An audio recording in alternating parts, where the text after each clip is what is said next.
Weird Science is the Revolution. Blood Hunt #2, written by Jed MacKay, art by Pepe Larraz, colors by Marte Garcia, and letters by VC's Corey Petit. I think the art's really good. Mm-hmm. Again, there's nothing wrong with the story for me, except for the fact that it just kind of is there. Like the idea of the overall story, some parts are dedicated to getting, almost like the idea when you have a tie-in book, that's usually ends up where we get, okay, they're going to have to try to convince you where this fits in and whatnot.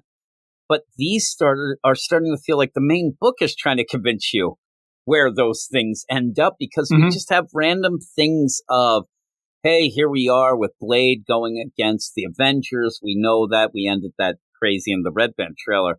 Even crazier because when he went to just slice and dice Doctor Strange, but he's gone back to the Impossible City and the Blood Coven.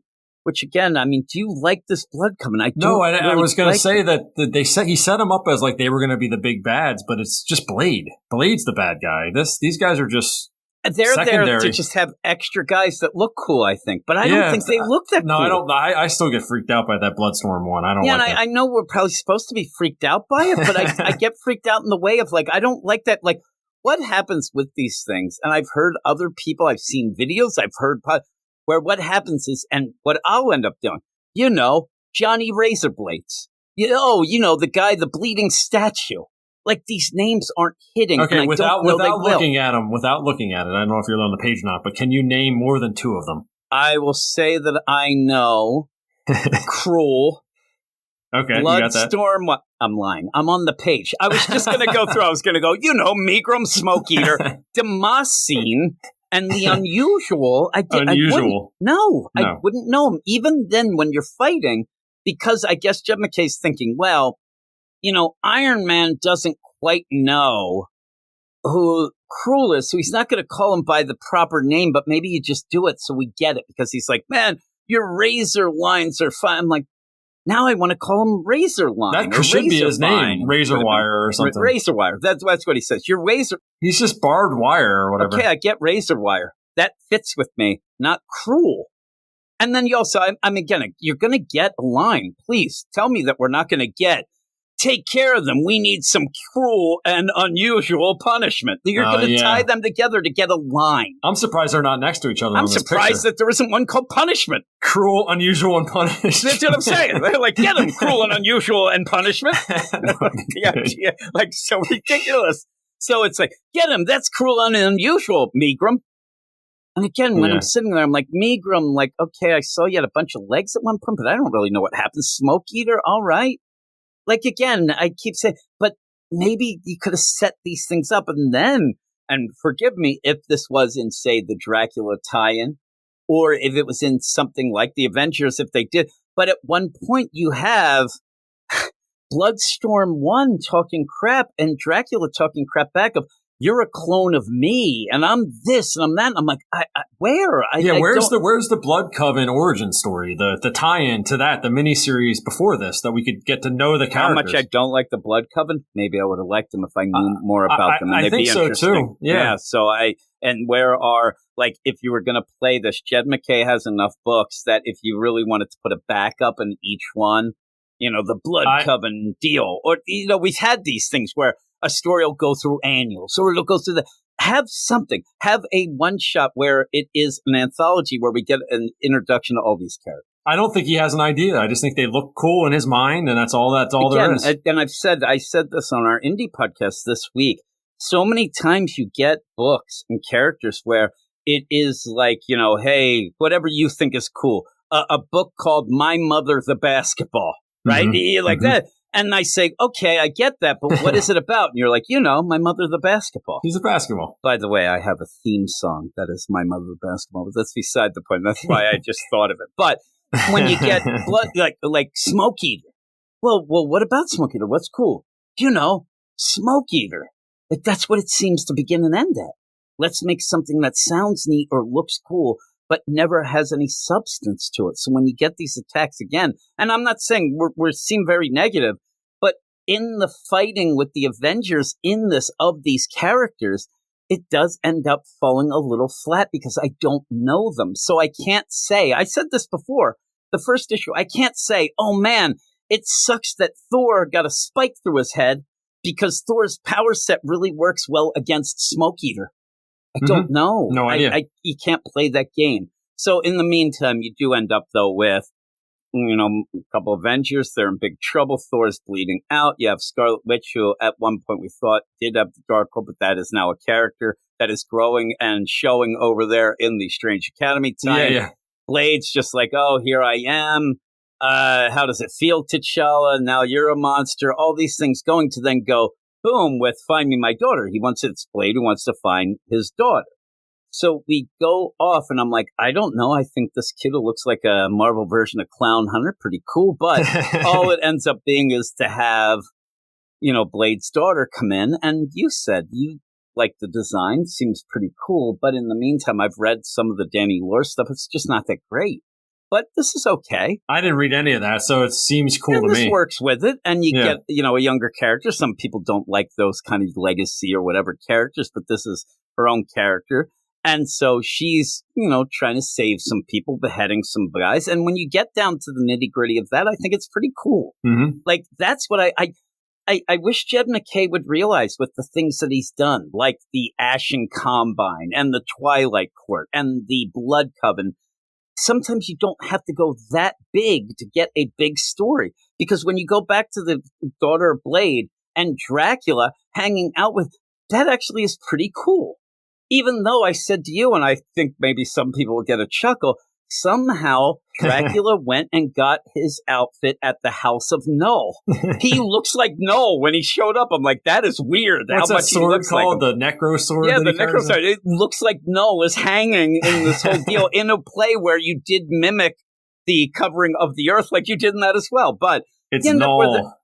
They're going often like, hey, and you have this back and forth because you do have Blade's daughter being a good gal on saying where Dracula, it says, these are all insignificance. I don't know why we want to risk our lives for insignificance. And she says, you mean innocent? Innocent, and he's like, whatever, jerk. And they move on. But again, when you're going through this, like, I like that scene, but then we're too quick out of it. I think that's another problem with this book a bit, is that you never can kind of rest because he wants to go big with multiple scenes. And it just feels odd because then we go off to Tigra and Hunter's Moon, who then kind of fight through vampires, but then hook up with Miles. The problem is that if you have read the Doctor Strange tie-in that came last week, this comes before that. So all you're doing is getting them to the place where they ended up in that time. Yeah, I was like, have I read this yet? And it was the Doctor Strange. And isn't that weird? The idea that, again, usually what you'll do is the tie-in will have to do the job of telling you where it came out of the event. Now, in this, the main book is playing catch-up to an issue that came out last week. And so you get that, but okay, you get a little bit more. Because we were making fun of Doctor Strange for not answering the door like a normal person. Yeah, and then he asked his astral self when we see that. And here, you want to know something that changes here that was one of our big problems? Tigra freaks out when he comes out. She did not. I said at the point, why aren't they reacting of why the hell are you coming out? And then we decided we said they've seen this before. The problem is we go through a page of Miles bitching and moaning that he doesn't know where to find out. He doesn't know where Doctor Strange lives. And it's that joke of almost, the village. I don't know the village. And then Hunter's Moon makes sense with Hunter's Moon of like, I don't know where it is. But maybe not even because of this is even weird because normally when the building is connected to other buildings, like you'd find. Yeah, and it's like a row of now things. It's just like a regular house out in the middle of the street. Yeah, it actually looks like a museum, like by itself. Yeah, I don't like it because again, there's been times on Bleecker Street and that sort of thing where people come out. Remember, there was an issue of, I don't know if it was a straight up Doctor Strange. I don't even remember who wrote it, but it was recent. But I like the idea that Doctor Strange thought that nobody knew that he was there, and all the neighbors knew, and they'd been covering for him for years. Like the idea that they all knew that he was there, and he was all worried that they'd find out. It was a really fun story, but you have this there, but she freaks out. He comes in, but they don't really ask, like, what the hell's going on? She says, you're hanging out at home as a ghost. But this, again, doesn't go quite with the dialogue we had before, and it's the same writer, so why not? But Yeah, the idea of his body being a vampire. If you are reading the Doctor Strange tie-in that came out already, this is repeat completely. I mean, you have a bunch of pages that we already saw, but you have to do that because not everybody's reading the tie-ins. But it is that weird way of the deal of I think you have to do the big things, but you have to assume that the people will buy, or you just have to go with the flow and say they need to buy that. If they don't, then they're going to have to figure things. I don't know how you play it because if you've been reading, it's kind of wasted pages. Now, when we talked about the Doctor Strange book, I said at one point, Miles did meet with Blade. And I remember he had like a Rubik's Cube type thing in his hand. Oh, yeah. And Hunter's Moon had the side glance at him, seemed to be aware of something. That totally doesn't happen here. Then something really wacky happens that everybody's surprised at. But we also had Victor Strange looking at the body, and that you don't see that here. I thought we were going to get more of that. We just end up really what you're saying in this so far is, hey, everybody, if you didn't read Doctor Strange tie-in, Doctor Strange is a vampire, but it's only his body, and his astral self's okay. You don't even get the full X. It's very odd. Yeah. So then we go off. And now where you ended up, you have to go back to where you had Blade's daughter and Dracula. They get attacked by the entire Blood Coven, who comes in. Again, I think it might be overkill the way they're doing this, but they come in and you get that back and forth. I don't know if this is something that has been set up. I apologize if it did. But the idea of a back and forth, you're a false king. And Lord Dracula just says, kneel before Dracula. Get on your knees, jerks. I'm Dracula and you're a blood coven. You should be worshiping me. And then it becomes the idea of I'm your clone, but I'm embarrassed. And this clone, I'm like, what? Yeah, it would have been cool to see that origin. That would have been cool as an origin thing that we said. Yeah. If we saw that, then this means something. And what I think is kind of a cool play is Dracula hanging out with Blade's daughter.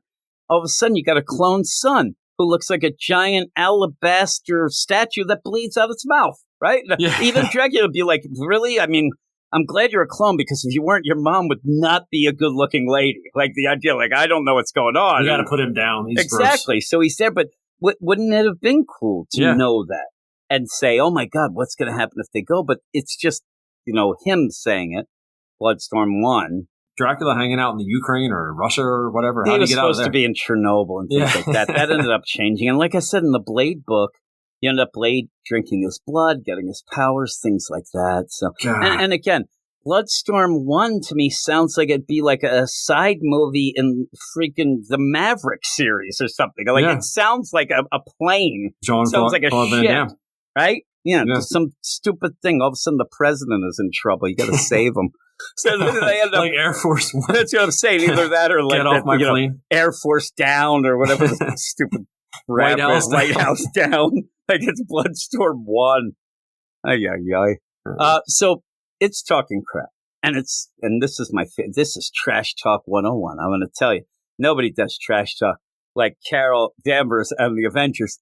He says, and this is Alabeth, Bloodstorm 1. A lord of monsters, a philosophy of the same. So he's saying that's our philosophy. We're monsters. That's our philosophy. And Carol swoops in with the Avengers, who already got their ass kicked. I mean, this Avengers team is just half of the team. The rest are ass kicked 101. Comes in, and the trash talk is because it's the philosophy. That's where she's going to go. When she says a lord of monsters, a philosophy of the same. That's what you have.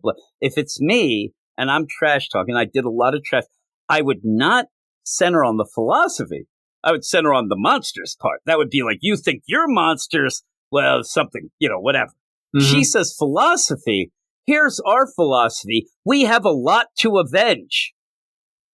And I'm thinking, if I'm on the opposite side and I'm Bloodstorm 1, I would say, get to the avenge him, bitch. I wouldn't even, they'd be so ridiculous. Like, I'd sit there and say, like, is that time out? Is that crap talk? Or are you just telling me your MO of what you need to do on your menu of the, your calendar? You got a lot to avenge. Oh, I really? Well, they're laughing it up. They like it. They think it's great. That one razor wire or whatever. Yeah, I mean, smiling. It shows you though when they clone Bloodstorm 1, suddenly what was not put into the clone is a funny bone. Sense of humor.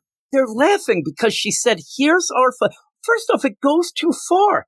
even if she said, philosophize that every trash talk, by the way, for me, ends with bitch. She says, philosophize this, bitch. And then you do, okay, we're talking again. Right? Oh, hey, yeah. That's what you need. Not like we have what?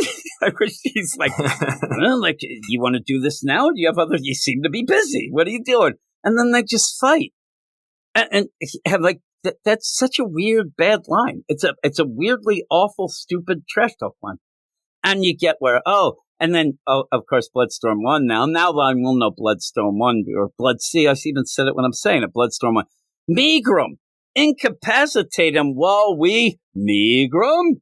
And you end up where what this play would be if it was Quicksilver there or even Flash, but it's Vision who grabs Megrim and starts flying around.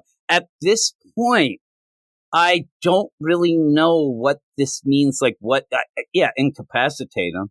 And then the Vision tries to explain, but I don't really know the power set. I don't really know. Yeah, you get the bad guy out of the way, but it's not anything that's going to really inspire me. And then Carol says, not so tough now, huh? When your pet brain bender is done, I'm like, that must be Megrim. And that's the thing is, when you're doing this, Jed McKay, please, if he's not listening. If you're listening, don't make up nicknames for characters that we don't know their names. I like Brainbender better. This is what I'm saying. If you think that that's a better name. If you think that Razor Wire, I'm already calling him Razor Wire. I forgot the name. Razor Wire. Don't start convoluting stuff with characters that we don't know. Like, everybody's going to show up and have a different name. Like, oh, yeah, look at you, you alabaster bastard. Like, it's the idea of Megrim, just say, you heard him say Megrim say that, but now, again, it's supposed to be trash talk. It's confusing. And how would Carol know that that's the powers? I don't know. And with that, if she doesn't, or whatnot, why didn't you avenge stuff, bitch, when you were up there in the Impossible City when everybody's getting their ass kicked? You could not even touch these guys then. You are down gods. Now you can do it. Now you're punching people. Now you're hitting them. Well, yes, you can say you learned your lesson, but what lesson? Well, maybe she got clanged back into the negative zone and didn't. Maybe. like in her main. Remember, and that what she's wondering right now is, I wish that I could go talk to Doctor Strange, but I don't know where he lives. Where you had the best. But again, you're doing the stuff where now they're just at the table. But where are the stakes in the vampire story? But where are the things where at first they completely get obliterated? Thor, T'Challa, Scarlet Witch, they're out. Now you get where just because they talk awful trash, now they can beat the crap out of them. And it doesn't feel like to me that it is okay, now they have a plan, even though Vision grabs the character who is being told to do something at that moment. This isn't something like they went in and like, get Megrim. Be funny. What happens is, beforehand, Carol's like, I got a plan. It starts with, okay, Vision, you grab Brainbender.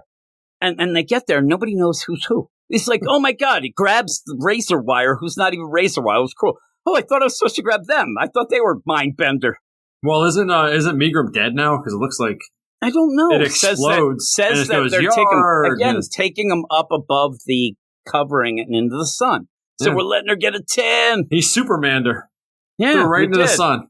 And then you get how dare you? So we're in the second issue, and now it just ends up where we want to now beat you up a bit, so it's allowed. Because these guys, the whole coven, I said, they ended up in an alleyway to get, why?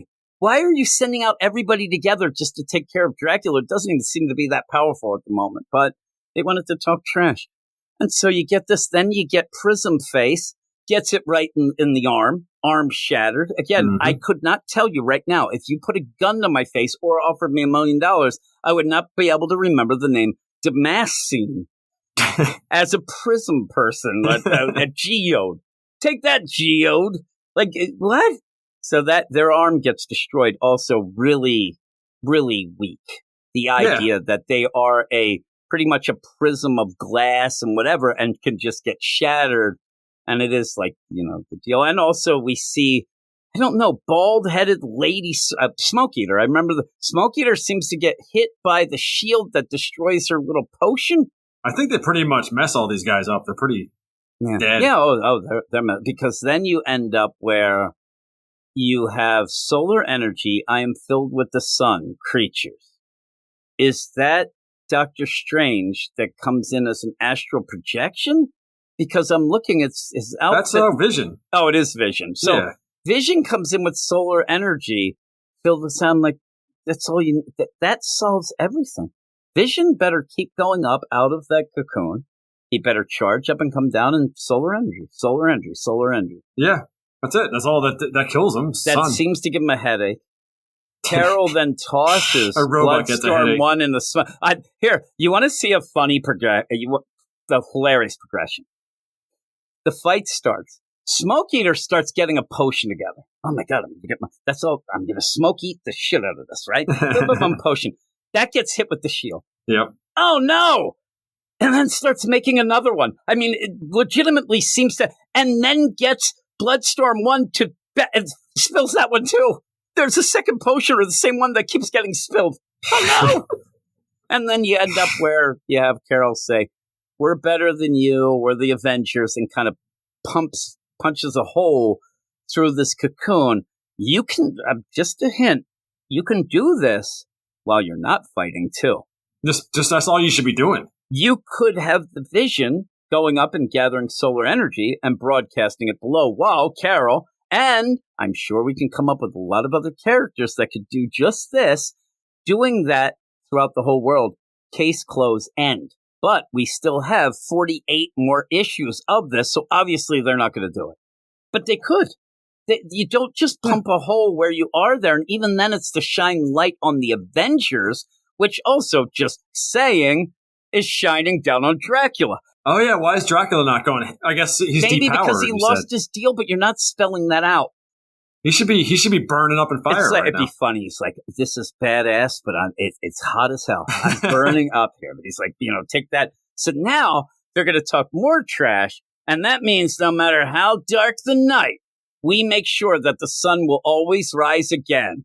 Okay, they hiss. No, don't have this as a spotlight on you. Attack them. They are weak now. Take care of them. But they're talking trash, and they're, oh my god, and that's where, oh my god, Blood Coven, fall back. Next time, Adventures, next time. And then they're like, oh my god. I love the idea that Sam is like, they're running? Well no. Yeah, that's what they, did you think they'd do anything else? And then Carol pulls them back. Sam, don't go. Aggressively pursue them. Yes, these are the characters that you need to take down. They are, at this point, in a very unstrategic bunch together. Like, you have them in one spot. You are already punching holes, letting sun. Vision seems to be able to just shoot, solar energy rays, at them. Go after them. You just kick their ass, and then you even up the ante, and now you're pulling it back because it's an event, and we just started. That's it. I thought I liked this issue. But yeah, and then they're like, oh, what should we do now? I guess we should go to Greenwich Village to go see the Doctor Strange. I'm like, no, you're there. Take care of these jerks. And then they get the idea, too. Again, this is where I wanted to say about the pacing and where you're going. You spend a lot of time in the first issue watching the Avengers get their ass kicked. This issue, you spend a lot of time watching them kicking ass. Yeah. But in the end, neither mattered. You have let them go this time, and obviously kicking their ass the first time, the Avengers still came back with less members and kicked ass. So that doesn't matter. What matters is your cliffhanger, where you end up having everybody go back to the Sanctum Sanctorum for 2 pages, and one of them is the cliffhanger of suddenly, oh no, Miles, you're a vampire. Like, it just happens. And we know that he met, you got to set this up more. This is your big cliffhanger, and what you said is completely right. What you're getting in cliffhangers is something that they can do that then they can think of, maybe we can do it even worse in the Red Band deal. So you have to have a horrific thing that is just all right, there you go. Like, I mean, you end up having at least Blade chomping down or slicing in half, whichever one you're reading, of the whole Doctor Strange. But in this, it's Miles as a vampire. I'm like sitting there, I'm like, all right, well, there is right next to us is Blade's daughter. Brielle, I think her name is. I wanted to remember the name. Put a stake right to him. Done. And seriously, I like Miles. Maybe a lot of people would be pretty happy. He's got to be done on this. Pretty happy. He ended up killing him, but you're never going to do it. I mean, how do you go back to normal, though, with those teeth? How's he ever going to go back to normal anyway? You go to a dentist. You get some that's a lot of work. and stuff. They're going to end up again. Who turned him was with Blade. They're going to do a thing where, again, even before Blade, you're just going to end up killing. You have to have somebody to kill, and then they're all okay. That's all you have to do. That's why because T'Challa is turned too. Yeah, and me and Gabe were talking the idea of he thought it was this god who is the main god. But I'm with you. To me, you can't kill a god, son. I can't remember the first vampire. Mm-hmm. If it's at least you can kill him and no fuss, no muss. You don't have to worry about how do you kill a god, even though you get Thor or something like that. But I think that it makes it easier. But from there, everybody. But the problem is then. Tell me the deal. You could get away with a bit of maybe, but Dracula's no longer a vampire then. If you kill that, I didn't even think of this. Like, can you do it that makes and Blade's daughter? Look, there's a lot of characters that it gets a little wonky of not having them be vampires anymore. Though there's not that many vampires. But Dracula, but again, he doesn't seem to have his powers. So what does it matter? He'll get him back. What he'll do is you'll end up. Just imagine this. You end up stopping this one guy, right? Everybody's not a vampire, but somehow there's another one, and they'll just bite Dracula again to be like, oh no, circle of vampirism. It's a circle of life for a vampire. You just start it again. Say you're, I don't know, 3,000-year-old vampire, right? And then this happens. You just become, what do you become? I guess dust. Your sexiest self? Maybe it's that you just end up, I'm not a vampire. Oh crap, I'm 3,000 years old and I'm dead. The logic probably just, doesn't work for me, but I don't know. And also, what does he have the time release vampire bite, Miles? Because everybody else, when they get bitten in this, they turn immediately. He took like hours. Again, he had this like little disc floating thing with him at one point, and I don't know, but all of a sudden it's like, oh no, and like, and that's the idea too, because these are the characters that separated. Dracula sent them, and they're there. Even then, where you have and Blade's daughter wants to find Blade. Where's my dad? Oh no, now Miles is a vampire. Mm-hmm. And the Avengers just are not even, they're there, but not even like really. I like that other Avengers team we saw in the Avengers book. I like that team better. Yeah. They're trying to track down Nazi vampires right now. But again, kind of fun. But at the end, what would you give this? I'm higher than the last issue. I'll give this one. I think I might. I'll 7 for me on this one. 6.5. I think I'm going up a little better. bit. I'm just going to stay the same. It has its own problems. This feels like it could have just served as a pretty cool Jed McKay-verse tie-in with Avengers, the Doctor Strange, and the Moon Knight book. I think that it could have easily been a tie-in of Jed McKay books, and we would have been good, and everybody would have been fine with it.